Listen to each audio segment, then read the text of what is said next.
Hello everybody and welcome to Electrochemistry. We're going to talk about oxidation, reduction, balancing those kind of reactions, and how they're involved in electrochemical cells. It's very important in the context of batteries and other things like that.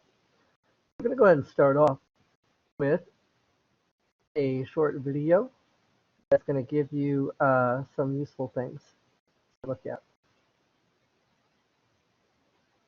I'll give a good little introduction to electrochemistry.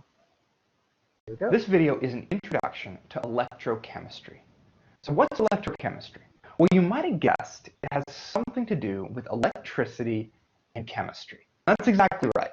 Specifically, electrochemistry is about the relationship between chemical reactions and electricity. When we're studying electrochemistry, there are basically two main ways that chemical reactions and electricity interact. Here's the first one. Certain chemical reactions can create electricity. Okay, so like that's what's going on in a battery. There are chemicals inside the battery, they react together making a chemical reaction. That chemical reaction creates electricity. Okay, so that's the first way that these two things interact with each other. The second is that electricity can make certain chemical reactions happen that wouldn't happen otherwise. We'll look at examples of both of these situations. So if we're going to be talking about chemical reactions and electricity here, let's just take a minute to explain what these two things are. We can know what we're dealing with. First off, electricity. What is it?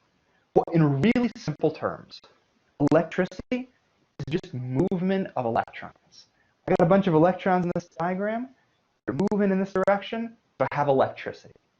Often when we talk about electricity, we're talking about movement of electrons through something. So maybe it's through a wire, or through a light bulb, through a battery, or something like that. If you've got electrons moving, you've got electricity. So if electricity is about moving electrons, that means that chemical reactions that we're going to be talking about are also going to involve movement of electrons. And that means that these chemical reactions that we're going to be discussing tend to be oxidation-reduction reactions. Because these are chemical reactions where electrons move between atoms. Okay, so here's how these two scenarios come into play. We can use electrons moving between atoms in an oxidation-reduction reaction to make electricity. The electrons are moving, so there's our electricity. And then for this situation, we can use electricity to force electrons to move between atoms to make oxidation-reduction reactions happen. For just 1 minute.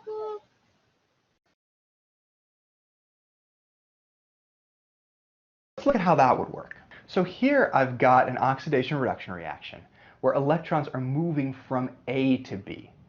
How can I use this to create electricity like along a wire? Well, what we could do is we could separate A and B. Right? We know that electrons want to move from A to B, so if we separate them with a wire, that means that the electrons moving between these atoms will have to travel through the wire, be moving through that wire, and bang, we've got electricity. Okay, now let's look at this example. Okay, let's imagine we have another oxidation-reduction reaction. Electrons transferring from C to D. But imagine this doesn't normally happen because C doesn't want to give up electrons and D doesn't want to gain them. Okay, here's where we can use electricity. Okay, we can take the electrical energy from a battery and use that to pull the electron from C here and to push them to D. Okay, so even if this reaction, the movement of electrons doesn't normally happen, we can use electricity, we can use the electrical energy of this battery to pull and push the electrons to make this reaction happen. Okay, so this is kind of a broad, big picture overview of electrochemistry. Now I want to show you two examples of these situations, one where we're using a chemical reaction to create electricity, and one where we're using electricity to make a chemical reaction happen. So here's how chemical reactions can create electricity. And to do this, to make electricity using chemical reactions, we often use a device called a galvanic or voltaic cell. I've drawn one right here. The version that I've drawn uses zinc and copper metals. So let's take a look at the chemical reaction that's happening in this galvanic cell, is what's creating electricity. So here's a chemical reaction. We said that that galvanic cell used zinc and copper. So if you take a neutral zinc atom and put it near a copper 2+ ion, electrons naturally move from the zinc atom to copper. And so what happens there is the zinc takes on a 2+ charge because it loses 2 electrons, and a copper becomes neutral because it gained 2 electrons. So why does this happen? Well, it happens because there's kind of a tug of war between these atoms. Cu2+ has a strong pull for electrons, and zinc, Zn, has a weaker pull for electrons. And that's why the electrons move. We can describe how they move in terms of oxidation and reduction. Zinc over here is losing electrons, so it is oxidized. Cu2+ is gaining electrons, so it's reduced. Now, the most important thing about this process is that it happens on its own. All you got to do is put neutral zinc near copper 2+, and the electrons just naturally move. It happens on its own. This is a process that we can call spontaneous. It's spontaneous. It just happens on its own. A really common question, that's a great question, is people say, okay, yeah, but like, how do you actually know the electrons are going to move from zinc to copper? How do you know that copper has a stronger pull for electrons? Well, you can look it up. There is this chart that we'll be using a lot in electrochemistry. It's called the standard reduction potentials. And it lists elements and compounds in terms of how strongly they want to pull electrons. So the higher you go up here, the more these elements want to pull electrons towards them. So we got copper 2+ up here, and we got zinc down here. So the way this chart works is if copper is up here, if it's above zinc down here, then copper is going to be stealing electrons from zinc.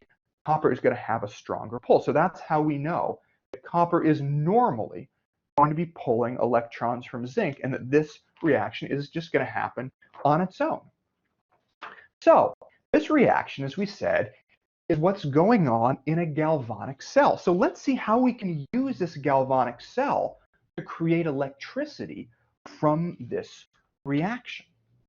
Well, we said that zinc is going to be giving electrons to Cu2+. But when these atoms just give electrons to each other just like that, it doesn't really create electricity that's very useful for us. If we can separate zinc and a copper 2+, then we can make the electrons travel through a wire in order for them to move. And that is exactly what we do in this galvanic cell. Okay, check this out. We got zinc here in this container, and then we got a whole bunch of Cu2+ in this container. There's also Zn2+ here, but it's not really that important. So what happens is the electrons want to get from this zinc to this Cu2+. But in order to do that, they got to go through this wire. So this is the path that the electrons take.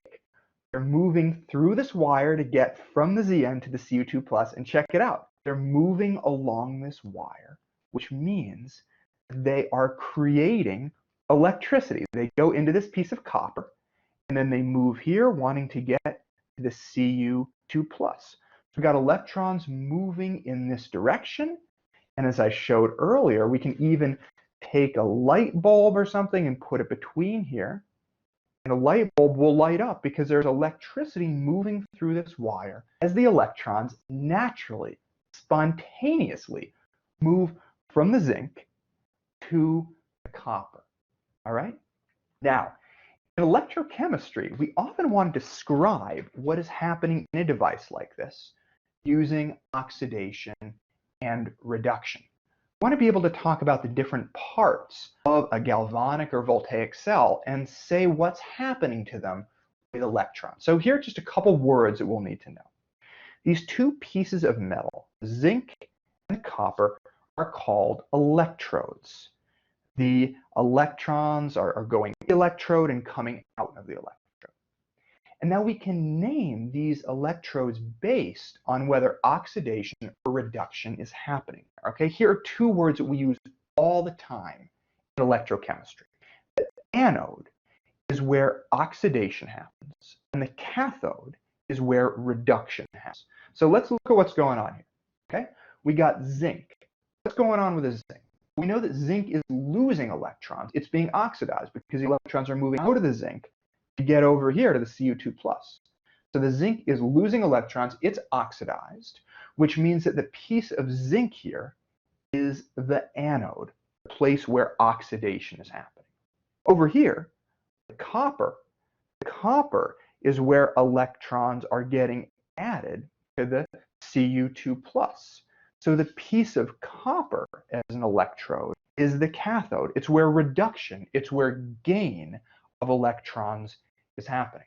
So the zinc is the anode because it's a site of oxidation. The piece of copper is the cathode because it's the site of reduction. So this is how a galvanic cell uses a spontaneous chemical reaction that happens on its own to create electricity. Okay, so anode, cathode, how are you going to remember them? Well, this is a really easy mnemonic, a way to remember it, okay?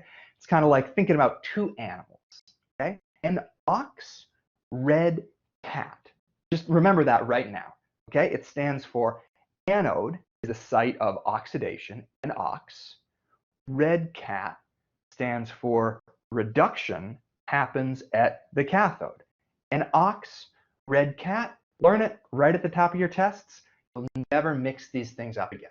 Now, let's look at how we can use electricity to make certain chemical reactions happen that wouldn't happen otherwise. Using electricity to make chemical reactions happen is a process called electrolysis. We do electrolysis in a device called an electrolytic cell. I got a diagram of one of these here.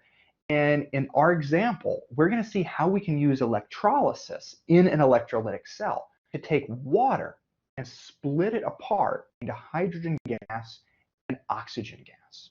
So just like the reaction we saw earlier with zinc and copper, this is also an oxidation reduction reaction. We got electrons moving here. To understand how they move, we got to take a look at the oxidation numbers for the different elements here. Hydrogen's oxidation number is going down, which means that it is gaining electrons. It is reduced. Oxygen's oxidation number is going up, which means that it is losing electrons. It is getting oxidized. So we can kind of sum up what's going on here with a diagram like this.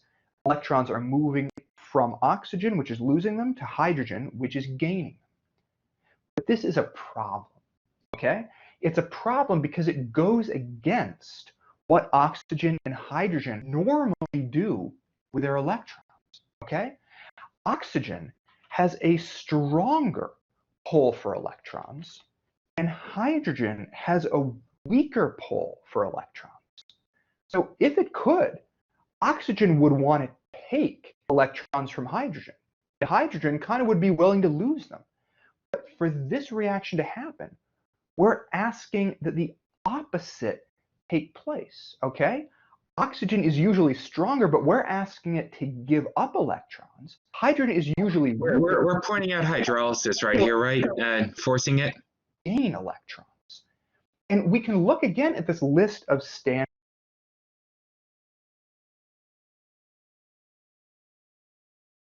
Do I have that right? He's pointing out hydrolysis where we're actually deliberately putting a current in there to break it up and might take some more electricity? In a sense, but I don't know if it's proper to call this hydrolysis. I mean, I guess hydrolysis, if you think of it in terms of the splitting of water, yeah, it's the splitting of water into hydrogen and oxygen gas. But generally speaking, when we talk about hydrolysis reactions, we're talking about the reaction of water that splits it into H plus and OH minus. So this is electrolysis, not hydrolysis.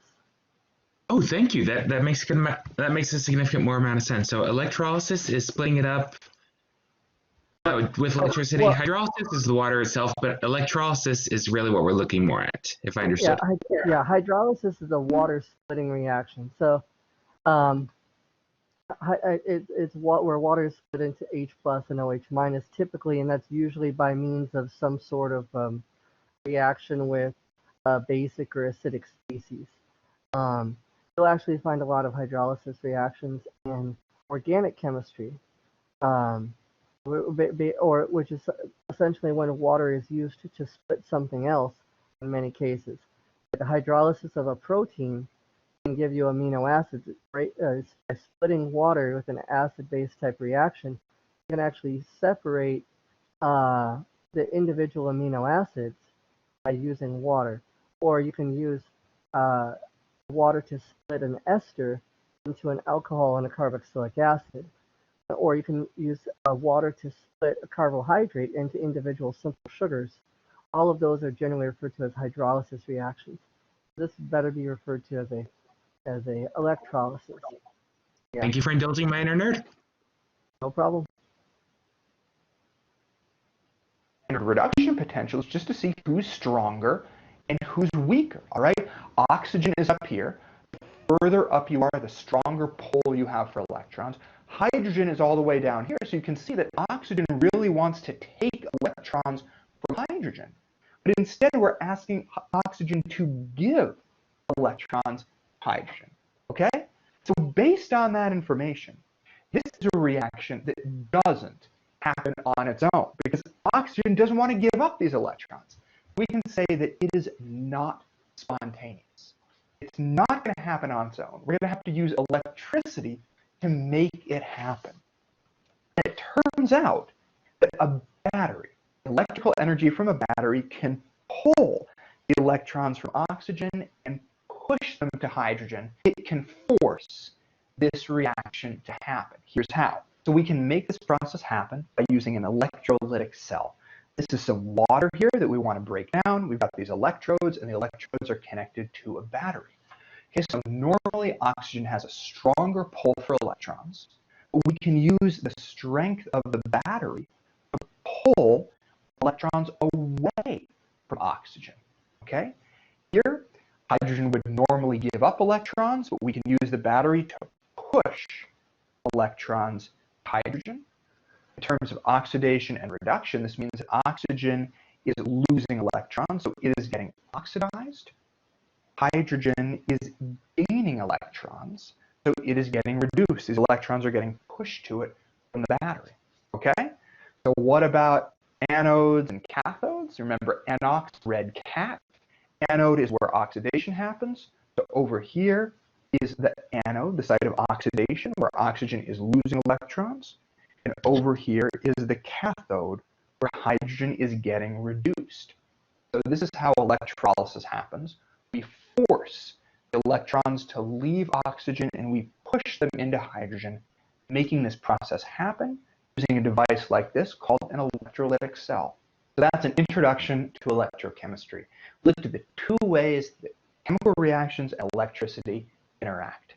Certain chemical reactions, those that happen on their own, those that are spontaneous, can create electricity. In order for that to happen, we separate the two things that electrons are moving between, and we put a wire in between them so the electrons will move through the wire. Electricity can make certain chemical reactions happen that wouldn't happen otherwise if a certain atom doesn't want to give up electrons or another atom doesn't want to gain them. We can use the electrical energy from a battery to pull electrons and to push them, forcing oxidation reduction reactions like this to happen. We looked at how galvanic or voltaic cells use processes like these. We talked about the electrolysis process of breaking down H2O, water, into H2 and O2. So that's a good example of this. Yeah. So basically, electrolytic cells are kind of like socialism. They force you to take from one and force it to the other.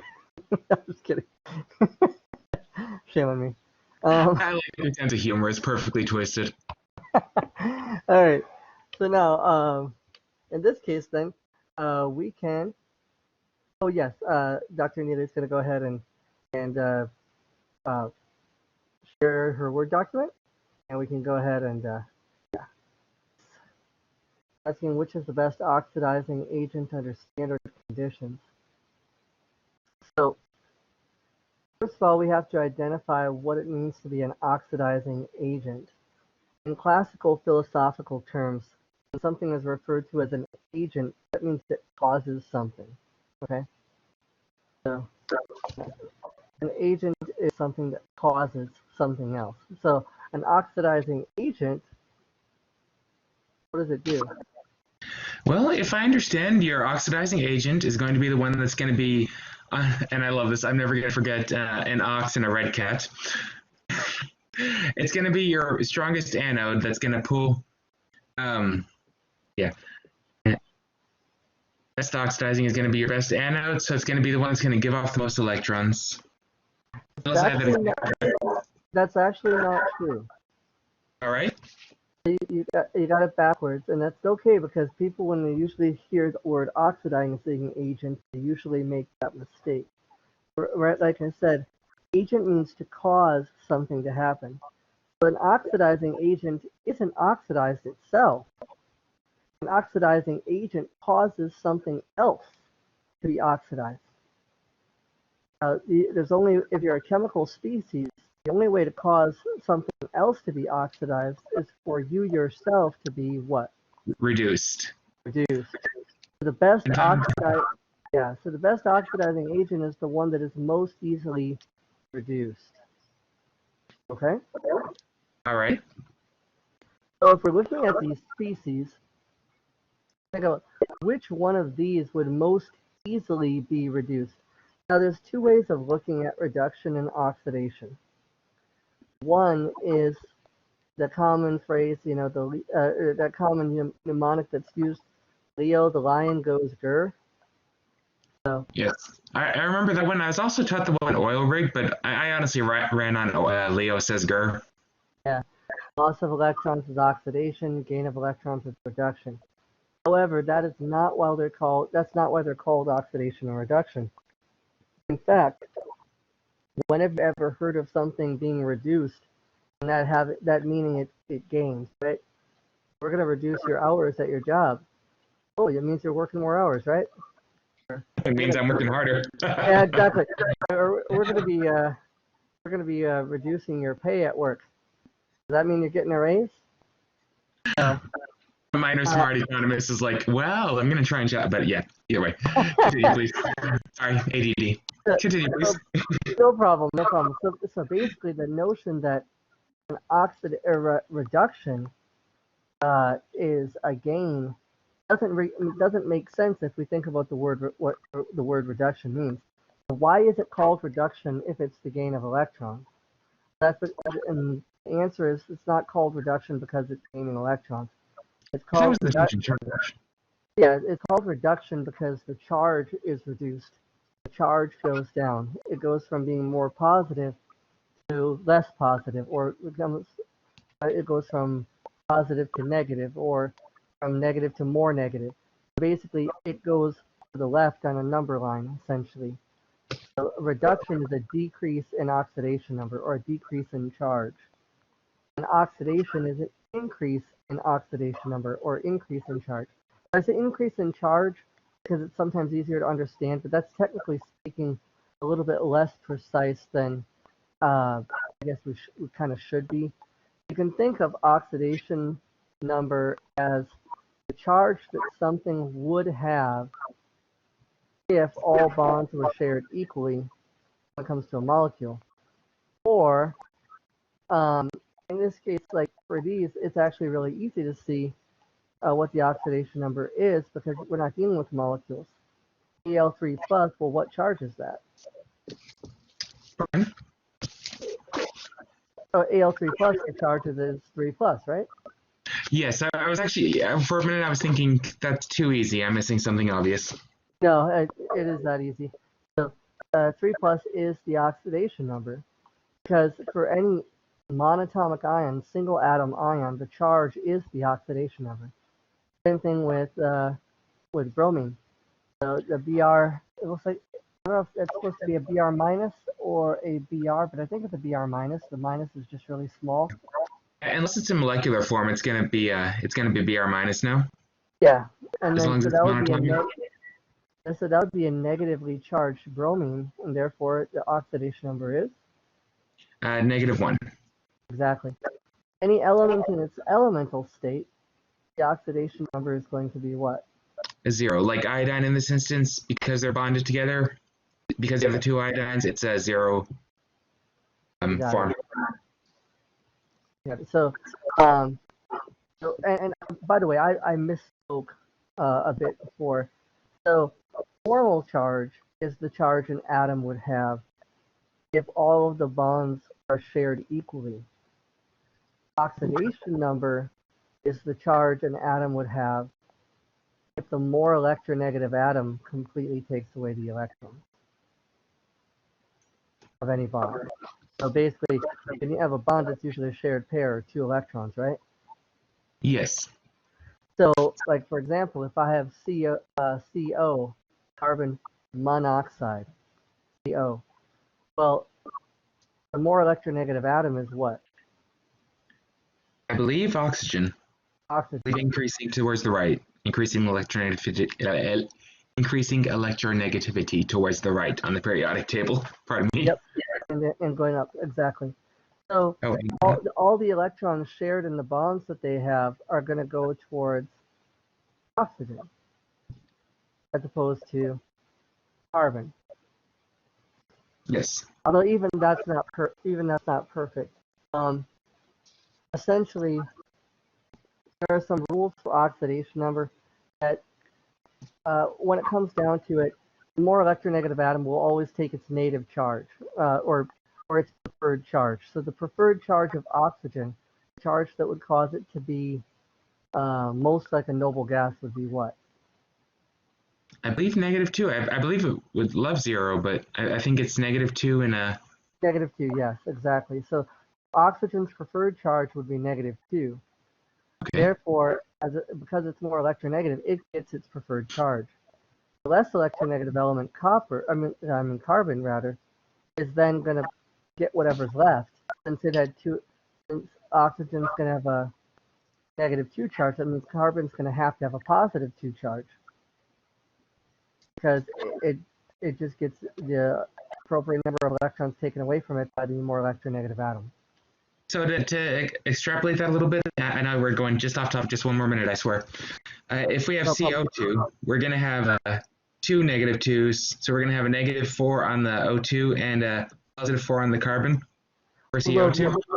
The oxidation number of carbon will be +4, but the oxidation number on each oxygen will be a -2. Okay, -2 times 2 oxygens. Okay, last thing, I'll get off topic. I'm all paying attention again. Okay, no problem.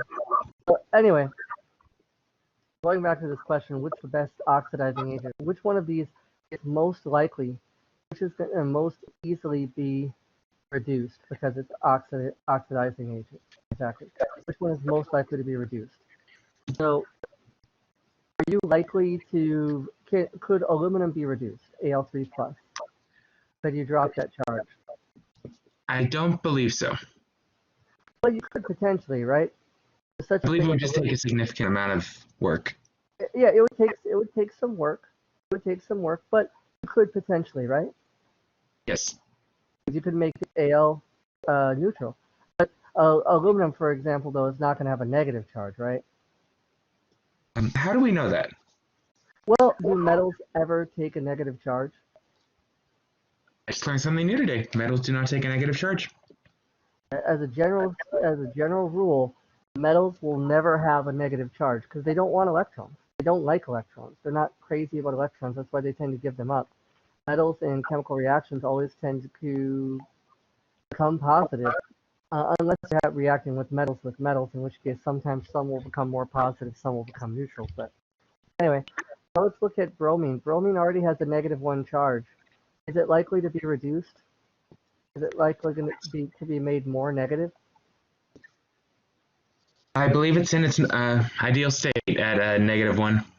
Yeah, exactly. So it's not likely to be made more negative. Now, what about I2? Would that be I do, reduced? as it's diatomic, I believe it's in its ideal state. What is that called again? Whenever it's Well, think molecular about state or think about this. The ideal state is the most stable state, right? yes, What is the most stable state for iodine? I too, but I'm trying to remember what the No, term it's is not. for that. No, it's not. Oh, it's not. No. I learned something again here today. Well, because the most ideal state, typically the most ideal or more stable state of any particular substance is going to be the state that puts it with a full octet. It makes it like closest to Oh, gas. good point. Thank you. So what is the preferred what is the preferred state of iodine then? Honestly, I see that we're going to have an octet running 7 right now in group 7, but I'm missing something obvious. I simply just don't know what I'm missing. Well, if the question is, could iodine be reduced? What charge would iodine take if it took a charge? I think it would take a charge of, I think it would give up 1 electron. Give up one electron and be positive? If it's already negative, if it took it, yeah, if it, I'm sorry, it would have IQ is yeah. not negative. IQ is not negative. Oh, dang it. It has no charge. It has no charge as IQ. If it wants to be like the closest noble gas, what's the closest noble gas to IQ? A xenon? And how many electrons would it have to gain or lose to be like xenon?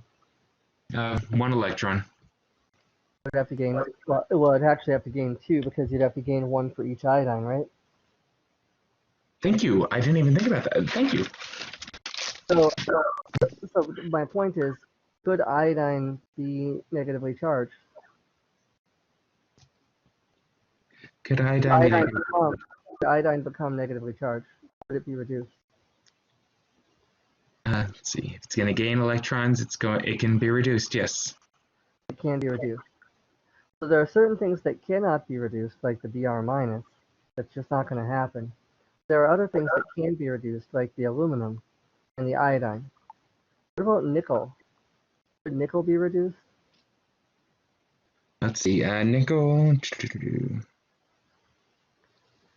Come on, periodic table that I memorized years before. To be reduced, that means you have to drop the charge. The charge has to go down. And the charge of a what is the charge of a neutral nickel atom? I honestly want to say +4, but I don't have a basis for that. I see that we're in AB, but 8B, but. Kind of listen to what I'm saying. Listen to what I'm saying here. What is the charge of a neutral nickel atom? I thank you for giving me the hint. Neutral. 0. 0. What's the charge of a neutral zinc atom? 0. So could you make it could you decrease that charge any more? I would never say never, but no. Yeah, exactly. So you're not going to turn that charge of a nickel even lower. You're not going to make it a negative charge nickel, and you're not going to make it a negative charge zinc. It simply is just not likely to happen.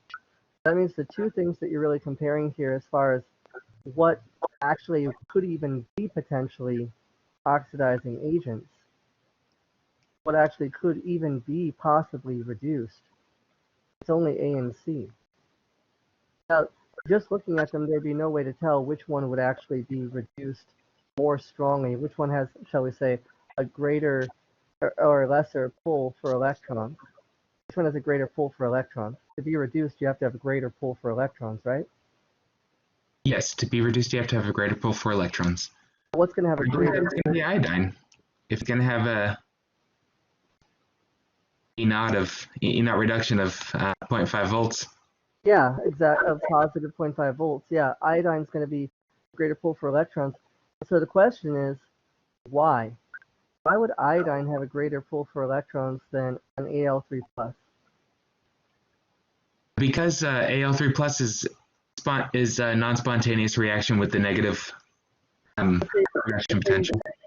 Believe it or not, this is actually something that you could actually solve without knowing what the E of reductions are. What is, okay, what element is, what neutral atom is aluminum 3 plus like? How many electrons does aluminum 3 plus have?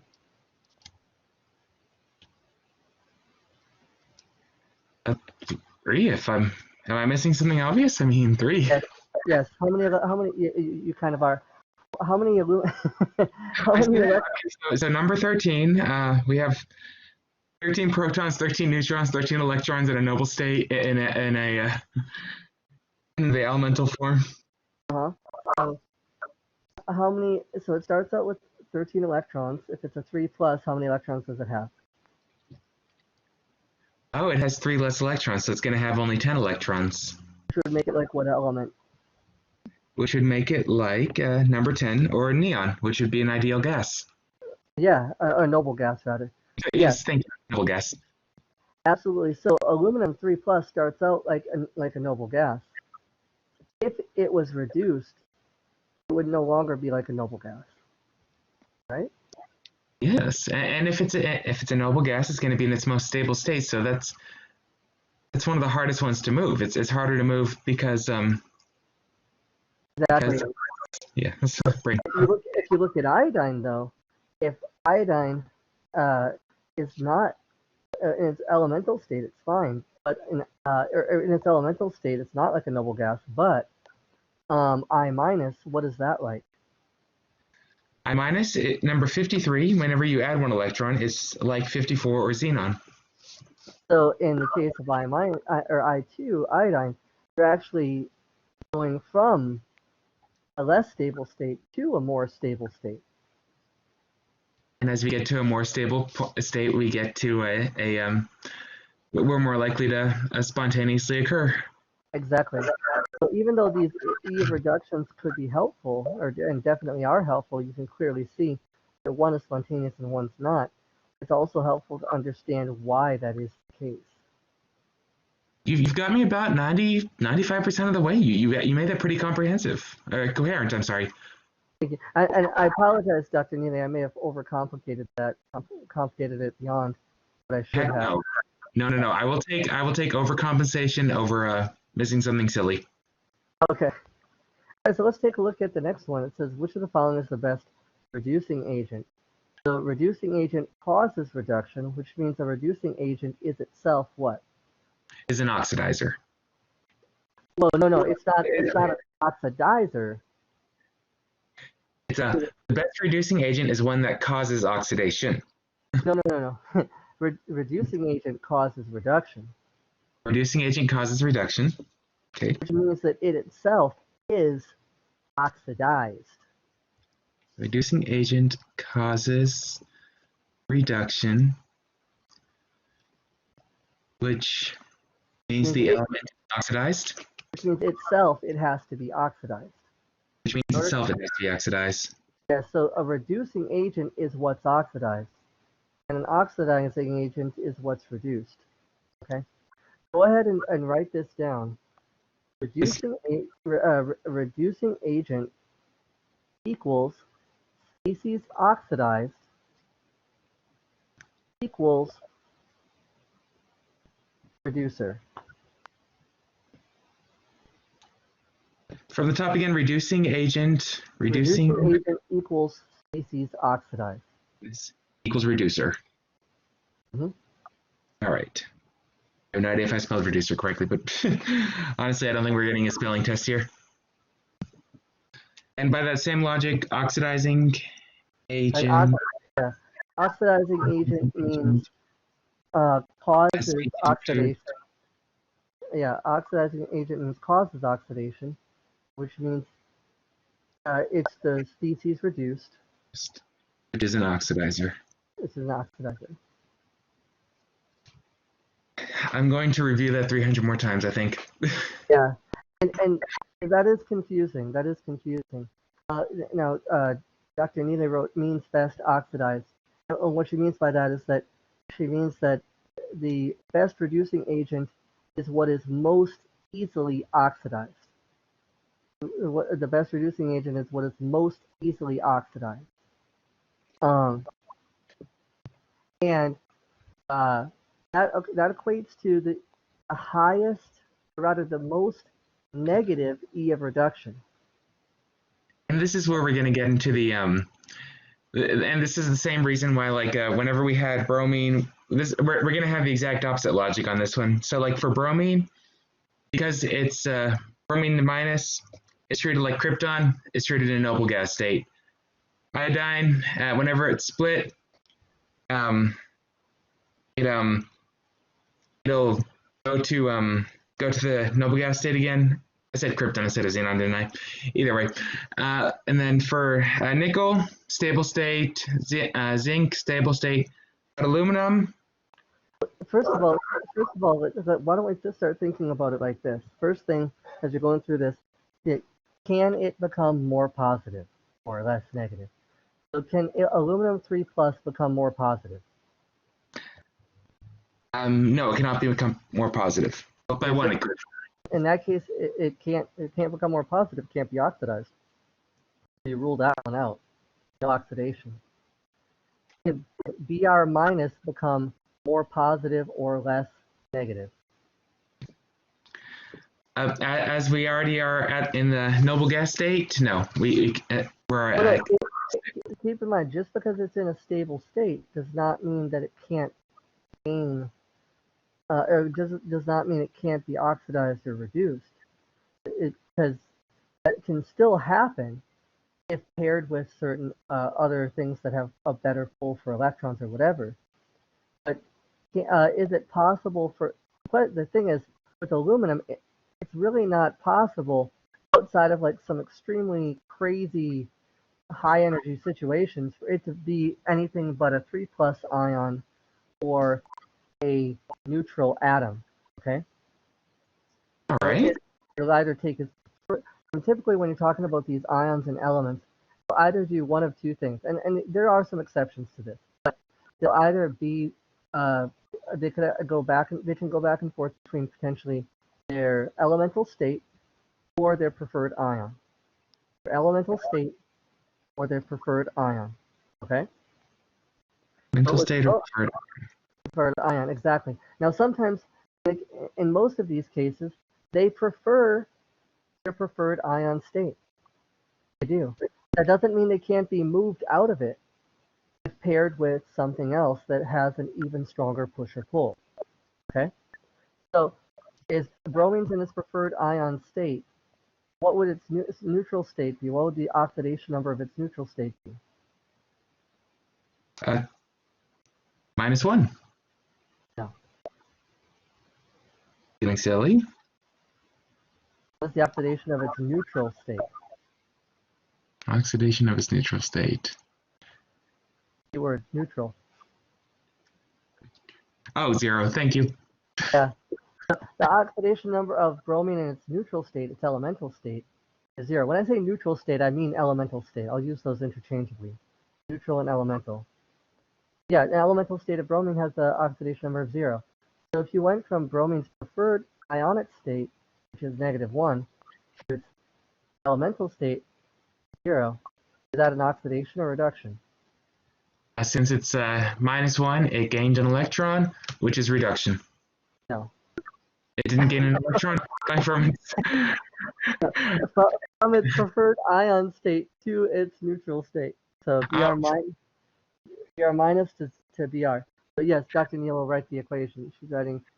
You are awesome. Thank you, guys. So as we went from oh goodness, yes, we went to we lost an electron, went to the elemental, like you said, our neutral state, and we gained 2 electrons. And remember, you can also think of it as oxidation as an increase in charge, reduction as a decrease in charge. If you go from -1 to 0, that's an increase. That's oxidation. If you go from 0 to -1, that's a decrease. It's reduction. All right. Okay, so bromine then, can it be oxidized? Well, You kind of see the equation right before you. Time to work this out of my head and take 10 times longer than usual. But that's okay. That's okay. Take your time. Sorry. No problem. Thank you so much. As we're gaining so if this one lost electrons, it can certainly be oxidized. Exactly. So this is an oxidation reaction. It can be oxidized because if it's going from its current state, which is the negative ion state, to its neutral state, that is an increase in charge or a loss of electrons. So that is oxidation. Now, what about I2? Can that be reduced, or rather, can that be oxidized? I'm going to float the idea that we can do the same thing as with bromine, but I don't have any basis for that. What is iodine's preferred? What is iodine's preferred charge? A -1. Okay, so if you went from its current charge to its preferred charge, you'd be going from 0 to -1, right? Yes, which would be a an opposite, which would be a reduction. So Exactly. So that cannot be oxidized. What about nickel? Cannot be oxidized. all right. You guys are so wonderful. Bear with me as I scan over my periodic table. I'm looking at all my transition metals.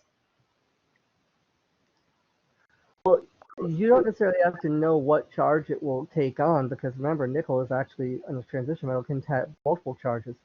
But the different charges that it can have are both what? Positive, negative. Are they Yes. positive or negative?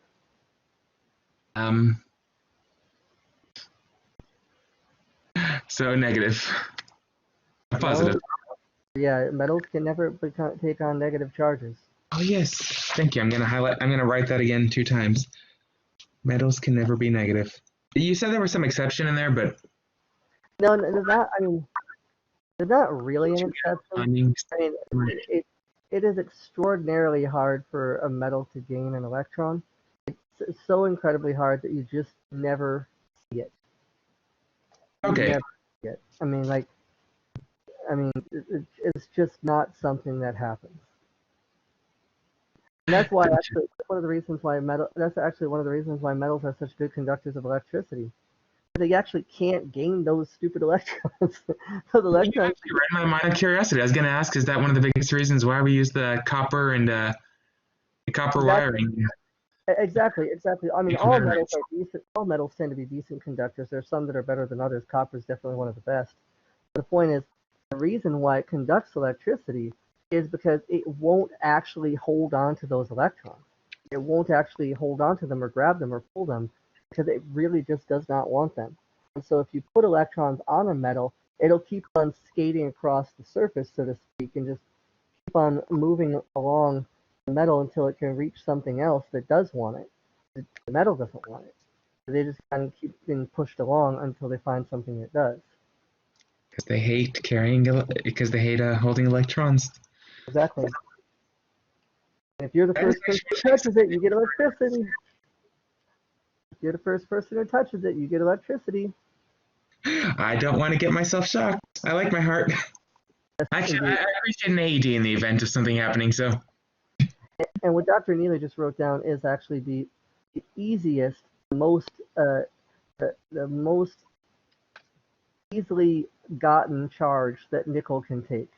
It's actually a lot easier for it to take the 2+ charge than it is to take 3+ charge. So, you're absolutely right about that. So yes, nickel can be oxidized. What about zinc? Can zinc be oxidized? I don't believe so. I think we're in the same territory. Or I'm about to feel silly again. Well, now, first let's go back to nickel. Can nickel be oxidized? Oh yes, and as such, zinc has the same logic. So yes. Exactly. Both of them are metals, and if they're in their elemental state, which they are, that means their preferred charge is going to be a positive, so they are going to be oxidized. They could at least be oxidized. And that would make them more stable. Now, it's not as clear in terms of nickel and zinc that they have a noble gas formation, partially because you really have to kind of dig into electron configuration and all that kind of jazz to see why they actually do kind of resemble a noble gas configuration, even though it's not obvious, those charges. But, or at least they're closer to it than you might think. But basically, what it comes down to here is that if you're looking at these, there's one that's clearly not as good, right? One that's clearly less likely to happen. Which one is that? Let's see. Of the oxidations that can happen, one is clearly less likely to happen. Which one would that be? I see that you're hinting at bromine, but I'm trying to think why. What does it start out as? Bromine starts as a negative charge. And as a negatively charged ion, it's most like what? It's most like its noble gas neighbor krypton. Exactly. So is bromine going to want to give that up and be a neutral element? I know it'll want to stick in there as long as it can. Okay. So exactly, and then you can see that as evidence of that, there's a negative E of reduction. Now, with nickel and zinc, it's not so obvious. They're both metals, right? And they're both transition metals.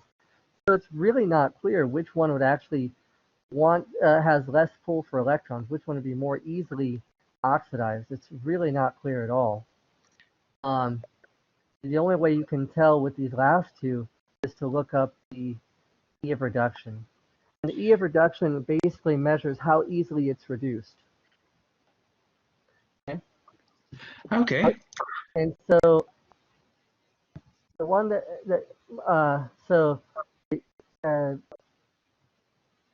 more positive the E of reduction is, the more easily reduced it is.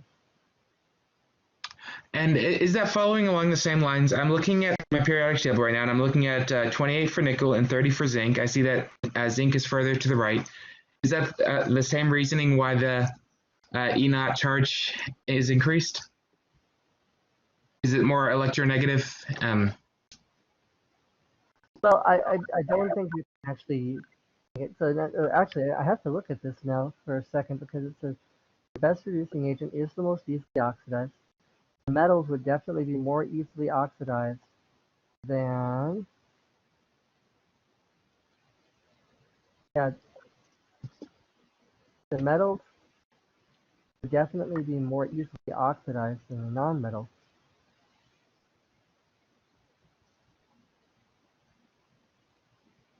Oh, Dr. Neely, did you put down the E of oxidation instead of the E of reduction? Let's see. E of oxidation. Okay. Yeah, no problem. So, so you'll notice that in the periodic table, you'll notice on the periodic table that there's, or rather not the periodic table, but in the back of the book, typically in the appendix, or you can also look it up online, there's tables of standard reduction potentials. That is, I'm open to that right now. For what it's worth, if you're in the third edition, A15, appendix 2. And I think you'll notice that if you look at BR2 plus, or BR2 rather, BR2, the E of reduction is a positive 1.1, is it not? Let's see. Give me a second to find it. So if you look at these properly, then the E of reduction, these are actually ones that are listed are not E of reduction; they're actually E of oxidation. So we can leave them as E of reduction. Actually, let's leave them as E of reductions, but change the sign because we don't actually get E of oxidations in the book. We don't actually get E of oxidations in the book. I was about to ask that. I was going to say, because it looks like it's just exactly negative, whatever. It looks like the sign is reduced. It looks like, yeah, sign is opposite. Signs are opposite, yeah. And so if you could switch that, Dr. Neely, if you could switch that back to E of reduction, but just change the signs on everything. And so that would be a positive, and this would be a negative, and this would be a negative. So the important thing is, that in this case, zinc is actually going to be the best answer. Is actually going to they still need negative charges in front of the 0.28 and the 0.76. Negative charges instead of the in front of the 0.28 and the 0.76, I think. Let's see, nickel. Yeah, because these are not the reverse reaction is not likely to happen very easily. The reverse reaction is not likely to happen very easily. These are more easily oxidized than they are reduced, and that is testament to the fact that the E of reduction is more negative.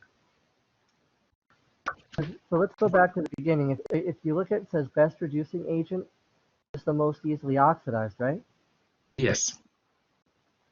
Well, if you look at the E of reduction here, we're not actually looking at the reduction equations, right?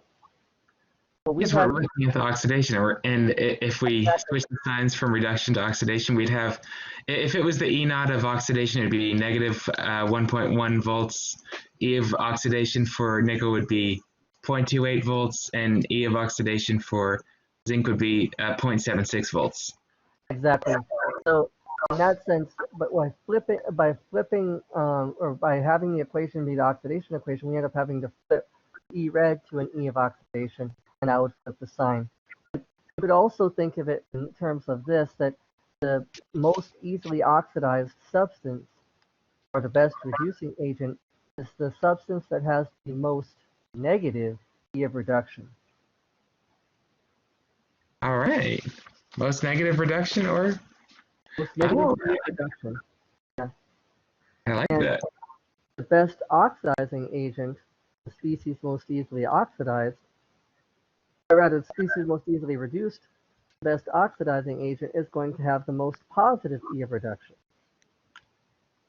Oh, this is something that I'm sorry you're gonna have to pay for here. I'm looking at my appendix and I see the E naught of the reduction for lithium lithium ion, and I see a negative an E naught V of negative 3.04 for the reduction. Yep. That's the most one. That's why we do so much research on lithium ion batteries. Yeah, because if we flip that reaction around, it's hugely positive, right?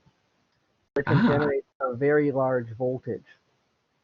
Generate a very large voltage. If we start with lithium metal and we actually oxidize it, that negative 3.04 becomes a positive 3.04, and you have a huge amount of voltage that can be generated. And voltage is like the pressure, while what's the other term? It's like the quantity. It's the force by which electrons are pushed. It's basically, essentially, you can think of voltage as how strongly electrons are pushed through an electrical circuit. The more strongly they're pushed, the more force with which they're pushed, the more effective it is. Now, of course, I mean, but voltage isn't, for example, high voltage is not necessarily as dangerous as high amperage. Amperage is current. That refers to how much it's pushed. Okay. Okay. So, for instance, if you had, I'm trying to remember the human body's resistance to voltage, but as long as you could have a giant amount of electricity, but if you have a very low voltage that doesn't exceed the human resistance, it's not going to harm a human. But once you cross that voltage, with a significant amount of amperage, you're in trouble. I think you're right. Basically, you could have a huge amount of voltage. You could have 1 million volts. But if the amperage is super, super small, it might hurt. It's not gonna kill you. It's not gonna cause any serious damage. Okay. Last biochemistry question, I promise. I'm looking on this half reaction table again, and E naught for potassium, I have an oxidation of plus 2.92, and for potassium, oxidation of 2.71. Is that why they're so critical in the pumps? Oh, you're talking about the sodium potassium pumps? Exactly. Probably, but to be honest with you, I think that has more to do that in the human body, you're not, actually that I don't think it has much to do with that because when you're talking about sodium and potassium pumps, uh, that has to do with differential concentrations. You have Okay. different concentrations of the ion. You never actually have sodium metal or potassium metal in your body. Um, it's not like there's an electrochemical cell there. Okay, Okay. it's just a matter of differential in terms of the ions.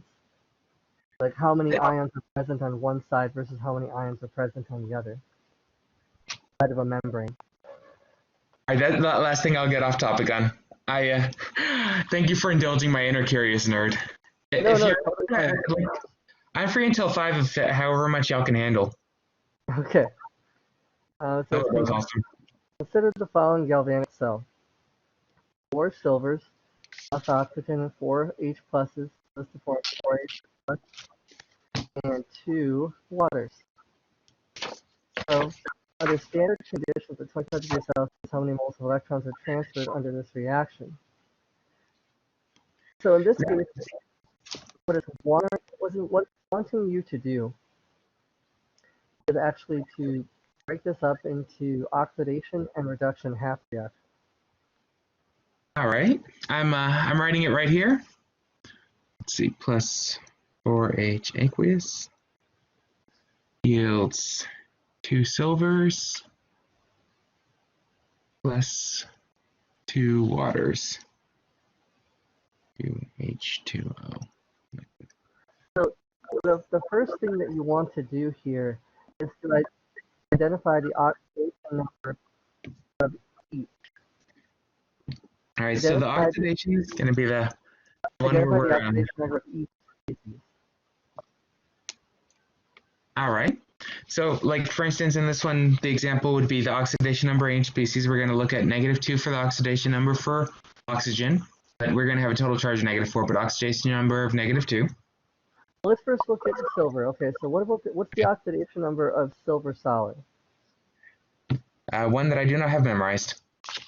Well, it's not something you should even need to have memorized because if you have a single atom by itself, what's its oxidation number? Single by itself, it's going to be the charge. Yeah, and what's the charge of silver metal? I'm going to throw the number 4. Do you see a charge? A silver metal. Thank you, neutral state. Thank you. I appreciate that. Thank you for excluding the charge. No problem. Put 0. So the charge of the oxidation number for Ag solid is 0. What about for O2? O2 is going to have a charge of -2 times 2 oxygen, so it's going to have a total charge of -4. Then why doesn't it have a charge shown?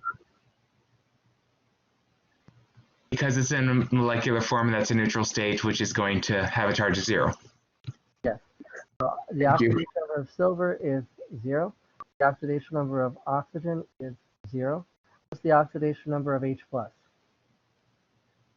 1 plus 1. Okay.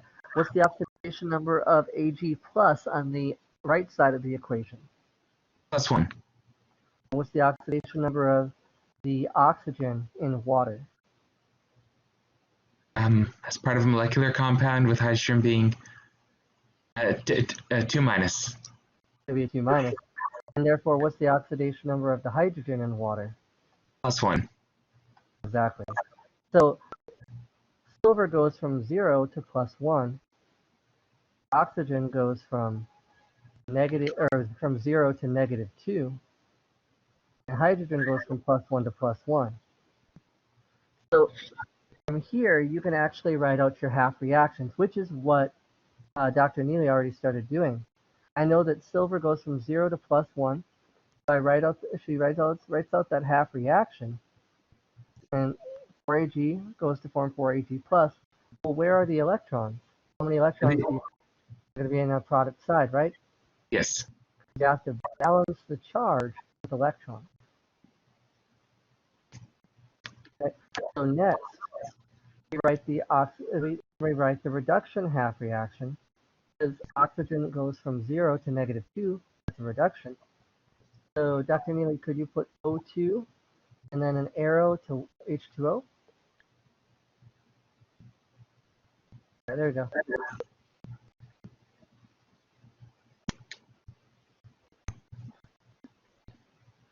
But here's the thing though, he would not necessarily know that there's 4 electrons. If you hadn't put that down, how would he be able to figure that out? Now, the only reason why I know that we're going to have 4 electrons is because we have moved the silver.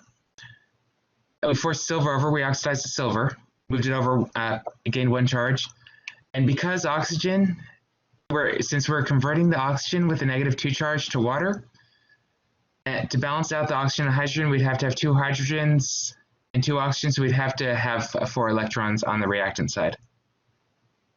If I said that at all correctly, we want to use water in aqueous solution whenever we have a reduction. Yeah, so now in this case, it says how many moles of electrons are transferred in the reaction? Well, 4 to the reactants. So 4. 4 going. 4. Exactly.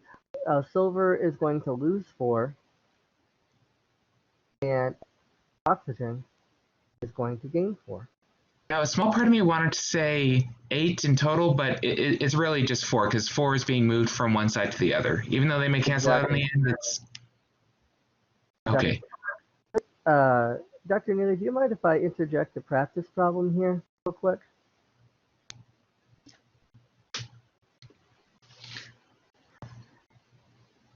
Okay, I'm gonna go ahead and I'm going to do a share the blank whiteboard, and I want to show you a possible balancing situation that you could have. So let's say, for example, I have ClO2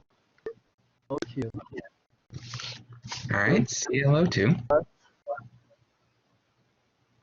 NO3 minus goes to form ClO3 minus plus NO2. Okay? Yes. All right. So in this case, and actually just for fun, I'm going to change that NO2 to NO. We're going to make it laugh. And I say for fun because that's laughing gas. Okay. Why not? I like the twisted sense of humor. But we're going to have to get rid of 1 more oxygen now, or you want us to balance this? Yeah, so sometimes you're given an equation like this to balance this redox equation. And it'll say balance this redox equation. In this case, it will say like perhaps in acidic solution. This is one of the ways in which you can do this. The truth is, you could go through and you could determine the oxidation number of each one of these elements, and that's fine. But the truth is, if you want to separate this into half reactions, you don't even need to do that, because if you look, ClO2 here is connected with which product? ClO2 is connected with the ClO3. Exactly. So these two obviously go together. So when I draw this half reaction, I can say, okay, this is ClO2, and this is going to form ClO3. I separate it into this half reaction, okay? All right. Now, since this is an acidic media, the first thing I want to do is balance all elements other than oxygen and hydrogen. In this case, there's only 1 chlorine on each side, right? Yes. It's already balanced.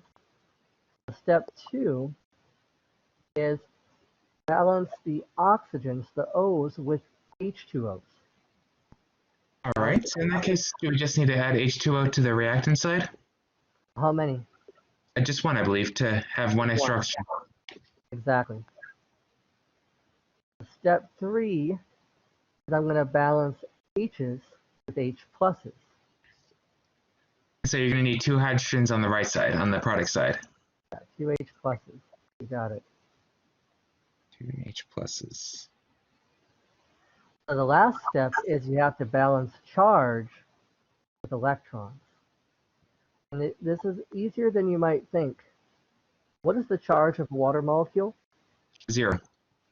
The charge of ClO2. 0. The overall charge on this side is? Plus 2. No. Sorry, plus 1, plus 1, plus 1. No. Two positives minus 1. No, I was talking about the left side. Oh, sorry. Overall side on the product on the reactants is 0. Exactly. Like water, 0. ClO2, 0. The overall charge on that side is plus 2. No. No, sorry.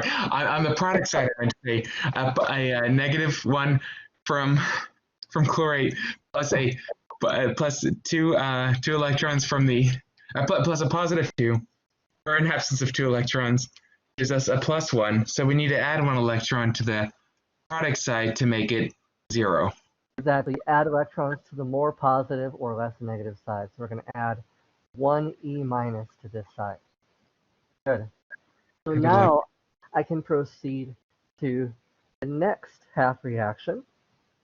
Let's go ahead and write that. I'm going to change the colors. I'm going to make it blue. All right, so NO3 minus goes to form NO.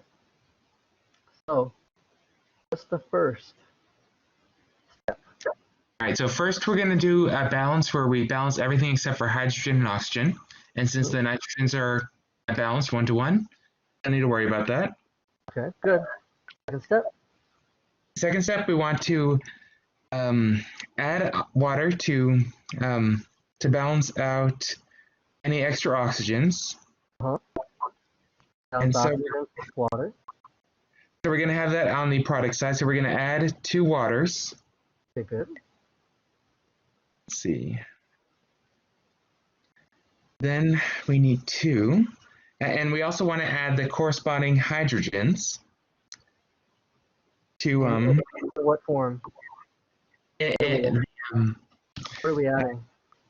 We're adding the preferred ionic state of hydrogen. We're adding 4 hydrogens to the left side to balance the hydrogen.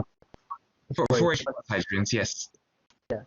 Okay, cool. And what's the total charge on the product side? On the product side, we have, let's see, NO.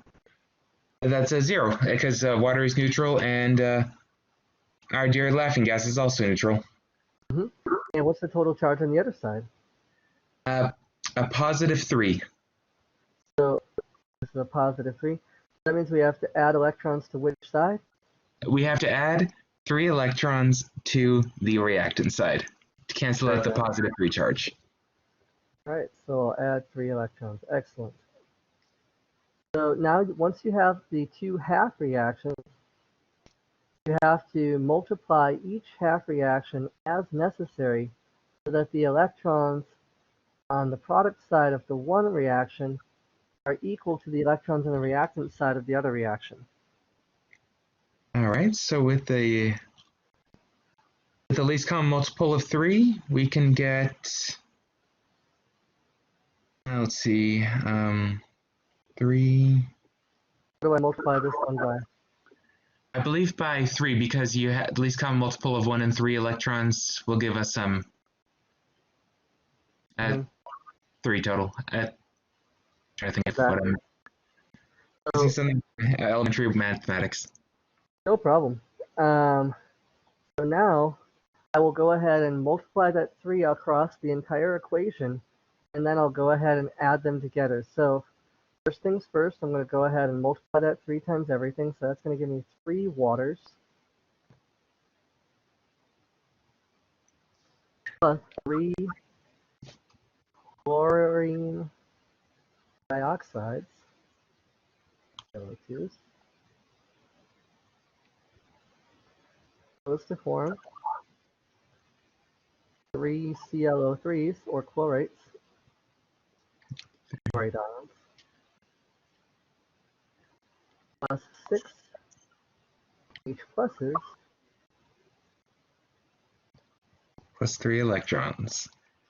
Precisely.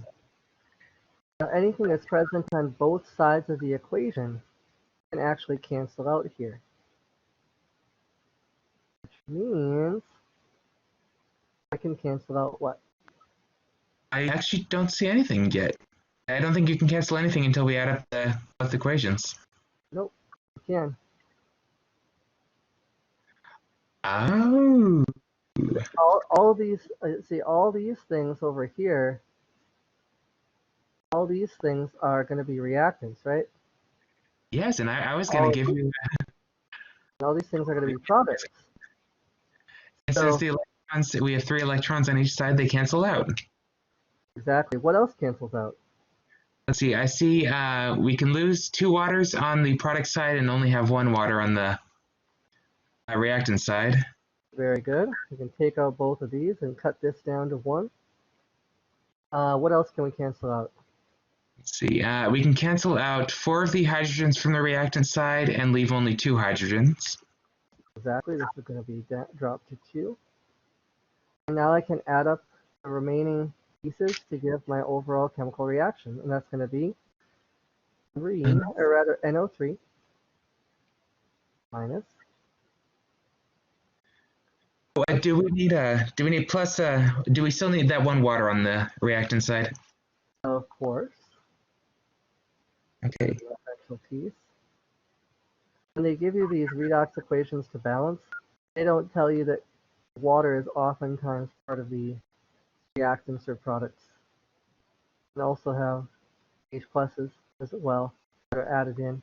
Or if it's a basic solution, you can have OH minus. All right. Oh, wait, one more time. You said you have OH minus, or did you say something else? Yeah, I said if it's in basic solution instead of acidic solution, you can have OH minuses as well. Okay. I should say instead of the H pluses. But so there you go. That is the balanced equation for an acidic solution. Now, question: If let's say instead of having it in acidic solution, let's say they had it in basic solution. Instead of saying instead of saying acidic solution right here, it said basic solution, we'd have to do something kind of interesting. I'm going to go ahead and delete the stuff on the top. All right. So if it said basic solution, we would actually do everything the exact same way. The only difference is that we would add 1 extra step at the end. All right. The only difference is we'd add 1 extra step at the end. So take what we got. Reverse it, but I'm missing something obvious. I know. Right now it looks like acidic solution, doesn't it? Because you have an H plus on the product side. How does that work? I thought this was supposed to be in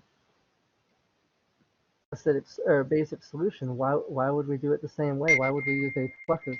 Well, the truth is, it's because it's easier to balance the equation as if it was an acidic solution and then change it afterwards.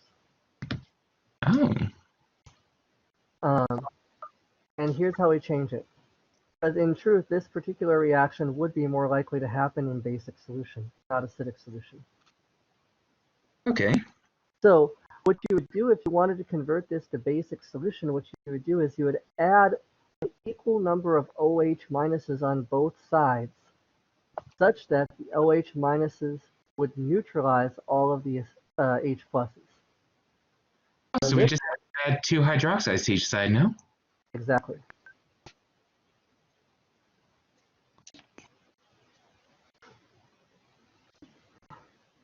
Add 2 OH minuses to both sides.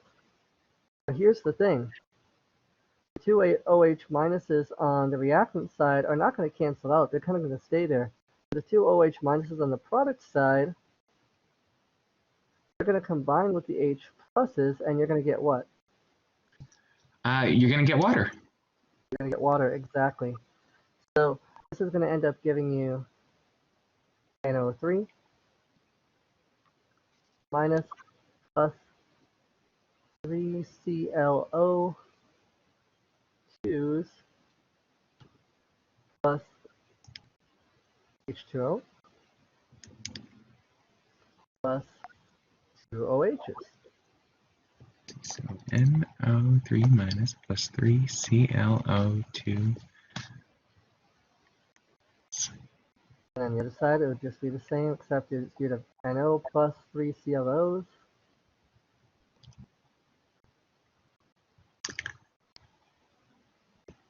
2 ClO minuses plus 2 waters. All right. You have no idea how grateful I am for y'all for emphasizing, I think this was 3 or 4 lessons back, the importance of hydroxides and is H plus hydronium? Yeah. Oh, no, H plus, technically speaking, hydronium refers to H3O plus, which is the H plus, in fact, in nearly every case, unless we're talking about gaseous ions, doesn't actually exist. H plus doesn't usually exist, or it doesn't actually exist at all, really, in aqueous solution. What does exist is H3O plus. H3O plus is hydronium. But we do use H plus and H3O plus interchangeably. And because we do use H plus and H3O plus interchangeably, you can think of it kind of like H plus is hydronium. Okay, thank you for indulging me. I honestly just want to also cover my backside and make sure I understand it as much as I can whenever we get to organic chem, assuming they let me in the class. Sure, no problem. Exactly. H plus is the proton.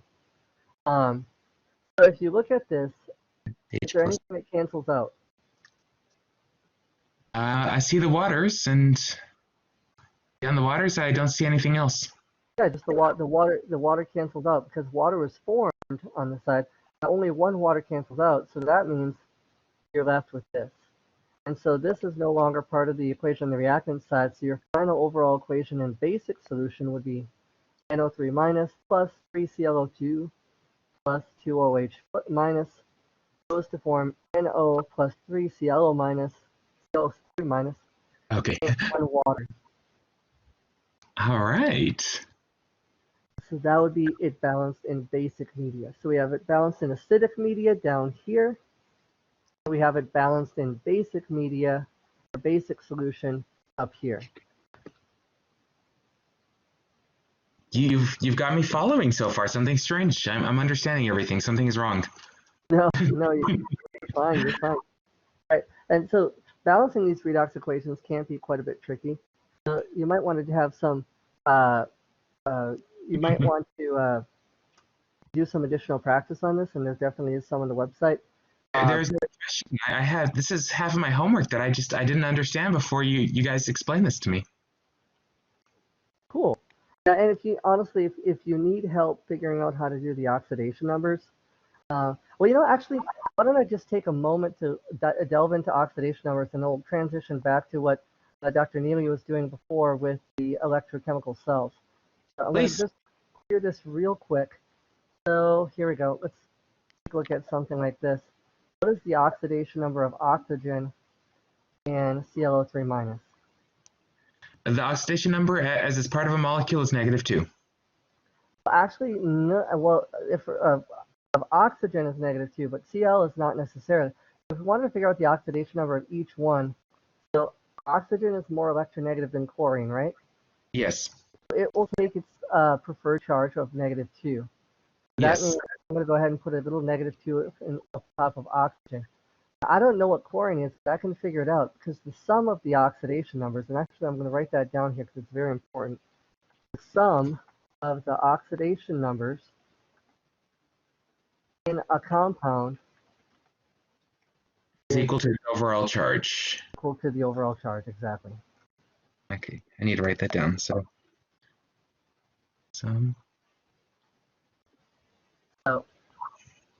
in this case, what you're going to do, you can actually set it up like a little equation if you want, if you like mathematics, which I kind of do. I like to show it like this. I'll say, oh, well, I have 1 chlorine and 3 oxygens will add together to an overall charge of -1. Yeah, but whenever I was just doing it here, I did a x plus 3 times 2 equals -1. But becomes -2. Oh yes, I'm sorry. And then so this is Cl. And I got a charge of +5. -6.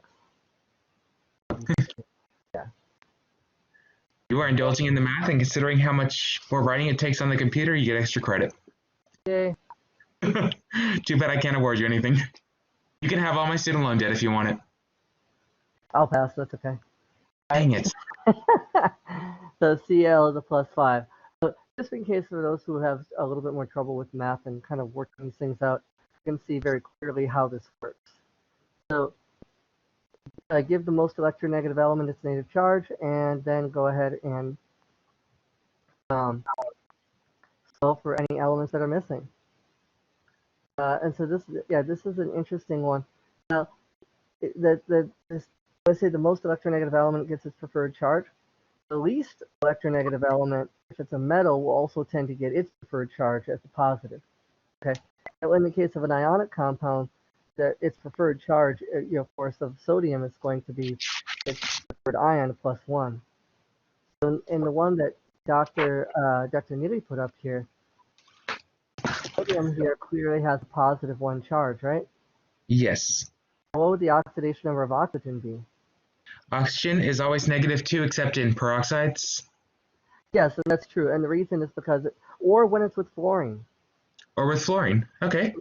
Remember, oxygen is the second most electronegative element on the periodic table, which is why we have that rule that says oxygen is always a -2. Because oxygen nearly always is a -2 because it's the second most electronegative element in the periodic table. But when it's with fluorine, it's not Fluorine negative. is the most electronegative. Exactly. And there are also secondary cases where oxygen is a peroxide. And those are rare and they're kind of unstable, but they do happen. So in this case, oxygen's a -2, sodium's a +1. Solve for what carbon would be. All right, so in this case, I have 2 plus 2 carbons plus 8 equals an overall charge of 0. I'm going to have 2C plus 10 equals 0. 2C equals -10.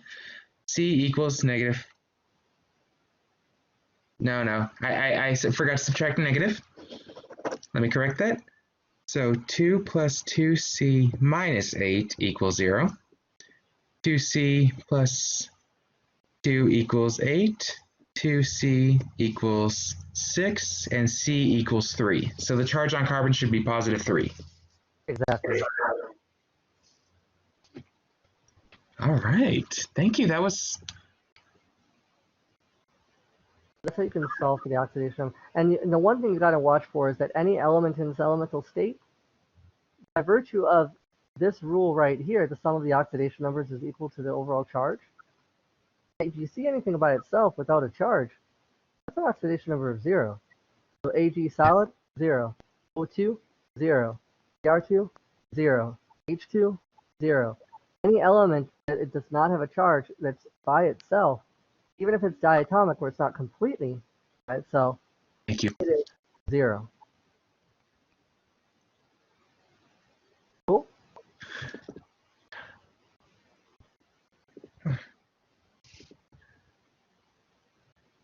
I don't mean to waste your time with drawing the rest of this out, but here, why not? Oh, heck. No. Go ahead, honestly. Better explain extra just in case, well, when I'm watching this video later and feeling silly about something I missed, these little details may help. Exactly. And I also want to say, so what about C3IOP? Or what was the term for, there was something in Star Trek, I think, or, shoot. What was the name of the robot? C3... You're talking about Star Wars and that's C-3PO. Yeah. C-3PO, thank you. Thank you. The only robot in Star Trek is the computer and Data. It's a bad it's a clean Star Wars reference, but it's just that's silly enough. Mm-hmm. Completely unimportant and completely irrelevant to this. Okay, cool. Next. All right, Dr. Neely, it's all you. Let's go ahead and you want to share your Word document, we can kind of proceed from there. Thank you again. You're welcome. All right, so what is the cell potential of the following cell under standard conditions? 2Al plus 3 zinc goes to form 2Al and 3 zinc. Accept the charges. So now in this case, when you're trying to calculate cell potential, you need to identify which one is the cathode and which one is the anode. Okay? All right. There's actually several different ways to approach a problem like this. The standard equation for calculating cell potential is that the E of the cell is equal to the E of reduction of the cathode minus the E of reduction of the anode. So Dr. Neely, could you go ahead and write that equation down? E cell is equal to E of reduction of the cathode minus the E of reduction of the anode. All right. So I imagine we're going to have to, and this is under standard conditions that 298 Kelvin with the 1 atmosphere and 1 molar solutions. Yeah. And so where do you find these E of reductions? I believe we're looking at that beautiful table on a A15. Exactly. All right, so let's see. So first, I believe, do we have to write out the equation or? Well, you don't really need to, honestly. Okay. All right, so let's see. You can kind of see, like for example, you see the aluminum is going from Al to Al3+, right? Yes. So look for Al or Al3+ on your table. Yes. And I'm looking at the reduction, standard reduction half cell potentials, and the Al3 plus 3 electrons, aluminum solid, has a negative potential of negative 1.66. Okay, now if you look at that, if we look at that, it says negative 1.66. Did you flip the sign at all, or is that fine? Okay. Okay, looks like you did fine. Okay, so it's negative 1.66, right? That's All right. that's going from Al3+ to Al, isn't it? According to that table. Yes. So I believe I'm going to need to get the oxidation. Well, no, so here's the thing. There's two ways to calculate this. One is the E cell is equal to the E of reduction of the cathode plus E of oxidation of the anode. But if you don't want to worry about flipping things around, flipping signs or anything like that, you can just use the number that's given and just recognize that since Al to Al3+ is an oxidation, that we're going to actually use that negative 1.66 for your E of reduction of the anode.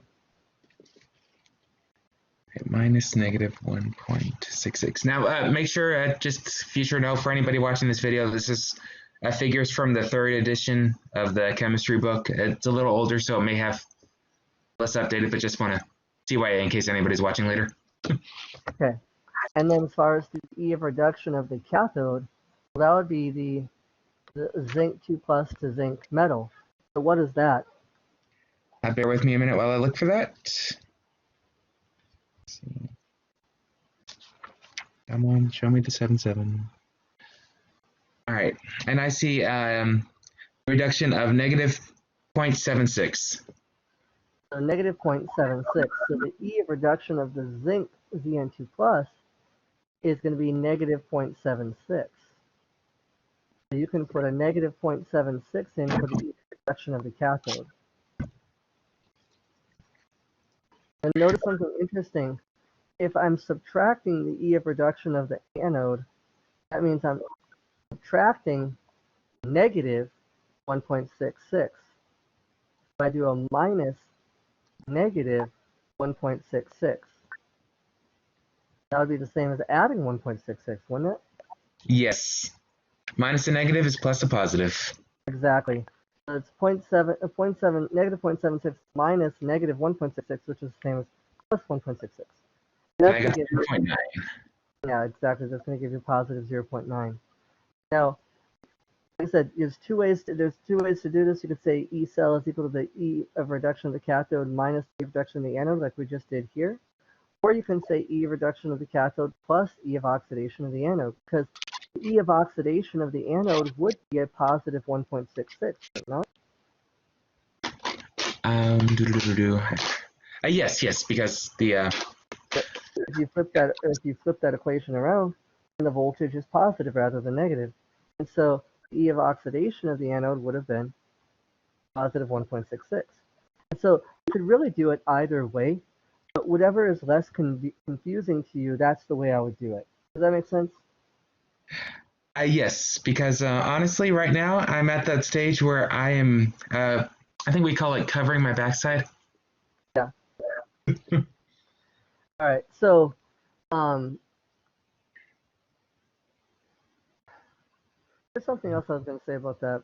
Oh yeah, I remember. So, what about the coefficients though? Do the coefficients change the voltage? I have a 2 in front of aluminum. I have a 3 in front of zinc. You read my mind on curiosity. That was actually my next question. Well, the truth is, while it does change the amount of energy that It is, doesn't change the voltage. The it voltage is doesn't the change force. the voltage. Ampere is the quantity. Yeah, the voltage is essentially the pull, and that has to do with the property of the elements themselves. And so it's not magnified simply because you have more of them, which is a little bit odd. I mean, we normally would expect it to be magnified if there's more of them, but in this case, that only affects the energy, the number of moles of electrons transferred. You could also think of it as potentially affecting the current. But essentially, what it comes down to is that since this is only representative of the force, the push and pull that these inherently have, yeah, the coefficients actually don't matter here. That's really not important. Wicked. I mean, yes, wonderful. I just let out my inner Bostonian. It's all wicked. But still, thank you. What culture uses wicked as a term? Sorry, ADD. No, it's totally fine. All right, so it says standard Cu to Cu2 plus half cell is connected to a standard Pb to Pb2 plus half cell at 25 degrees Celsius. Write the reaction that best describes what happens at the anode. So first of all, you got to figure out which one of these is the anode. So you have to assume here, if you're setting this up, that this is going to be a galvanic cell or a voltaic cell. What does that mean? What does it mean to be a galvanic or voltaic cell? You actually read my mind on exactly what one of my questions was earlier. I understand that means where we have a cathode and an anode, but beyond that, I don't even know if that's what galvanic means. You actually have a cathode and an anode no matter what kind of cell you have, whether it's a galvanic cell, a voltaic cell, or electrolytic cell. But galvanic and voltaic cell are two names for the same thing, tomato and tomato. And what was the other term you said for? Voltaic. V-O-L-T-A-I-C. So those are two names for the same thing. And of all galvanic or voltaic cell is a cell that produces electricity. A cell that produces electricity, i.e., it has a positive voltage. This is electricity and has a positive voltage. Well, it has a positive voltage, thus it produces electricity. It's not like those are two separate categories. Oh. It has a positive voltage. Yeah. If it produces electricity, it has positive voltage. If it has positive voltage, it produces electricity. There's no way for it to produce electricity and have a negative voltage. Otherwise, it's going to drain electricity, no? Exactly. Therefore, it produces. Okay, so just to make sure, a galvanic and voltaic cells are terms for the same thing. A cell that produces, a cell that has a positive voltage, therefore it produces electricity. Yeah, and that's what a galvanic cell or voltaic cell. An electrolytic cell is a cell that is used. It's a non-spontaneous cell that is used in conjunction with an input of electricity to force a non-spontaneous reaction forward. That is what an electrolytic cell. It is a cell, and it's a cell where the non-spontaneous reaction is forced forward by the input of electricity. Huh. All right, you have indulged my inner nerd. Now I need to answer a question back from A1. On question 5, you said we needed to first identify the anode and the cathode. Yes. And, okay. How do you do that? Yeah, I'd appreciate this always. I Yeah. always have too much fun getting ahead of myself and then forgetting the primary parts. Sure, no problem. What you do is you have to look at the standard voltages, standard E of reductions for each one of them. So what's the standard E of reduction for copper, and what's the standard E of reduction for lead? All right, let's see. I am looking at the chart. Let me find copper or lead. Let's see, copper, I have a standard E of reduction, E naught V of 0.52 volts. And then for lead, I have a standard reduction half cell potential of negative 0.13. Okay, so which one is greater? Which one is the greater E of reduction? The greater reduction is the copper. So the one with the greater, the more positive E of reduction is the one that is more likely to be reduced. Therefore, that will be your Greater chance of being reduced, which is going to make it the anode. Yeah. Damn it. Dang it. No, it's okay. It has a greater. So Greater in other words, the higher the E of reduction, the greater pull it has for electrons. Copper has a greater pull for electrons, or the Cu2 plus ion rather, has a greater pull for electrons than lead. So in this case, because it has a positive voltage, it has, like you said, a greater pull, and the greater pull, the positive charge, is going to pull more negative electrons. so now which of these? They both have positive charge species. The question is which one, based on the E of reduction, is more likely to be your cathode, and which one's likely to be your anode? The electrons flow towards the cathode, which is going to have the more positive charge. So it's going to be on the copper side. So what's the cathode is which one, copper or lead? Copper is the cathode. Lead is the anode because it's going to be pushing the electrons away. It's got a negative charge. And thank you, Dr. Neely, for catching that. I just realized the half-life potential I gave was actually for C plus, for copper plus instead of Cu2 plus. So thank you for catching that. So by the way, there's also a really easy way to do this as well. Just remember, if it's supposed to be, if you're looking for the spontaneous reaction, therefore you're looking for the voltaic cell reaction, that just means you need a positive voltage. And which way of subtracting them gives you a positive voltage? 0.34 minus 0.12 minus negative 0.126, or negative 0.126 minus 0.34. Which one gives you positive voltage? Quick repeat, please. Which way of subtracting? You have to subtract one from the other. Which way of subtracting gives you a positive number? Which way gives you a positive? Copper minus lead. Exactly, copper minus lead. And since you know that based on that equation, the E cell equation, it's always cathode minus anode. Since you know it has copper minus lead, it's cathode minus anode. Copper is the cathode.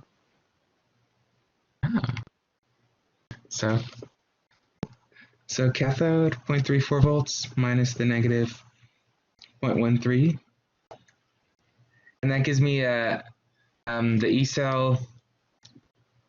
And this is at standard conditions.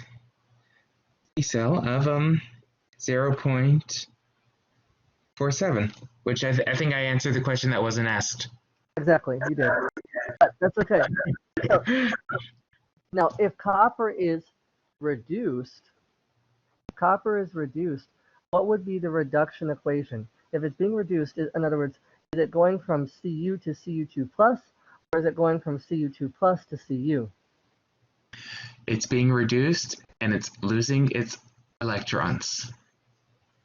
It's going from, no, it's, okay. Okay, I'm going to need this repeated 300 more times. But think about it. You're trying to think about it the more complicated way. Think about it the simpler way.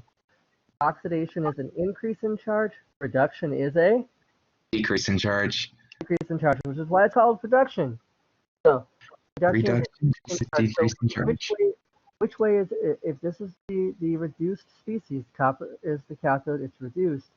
Is it going from 0 to 2 plus or 2 plus to 0? It's going to be going from 2 plus to 0. Exactly. So Cu2 plus, and then arrow to 0. Then you can figure out where the electrons go after that. Thank you. I'm going to have to reread these notes 300 times, but rote memorization is not my specialization.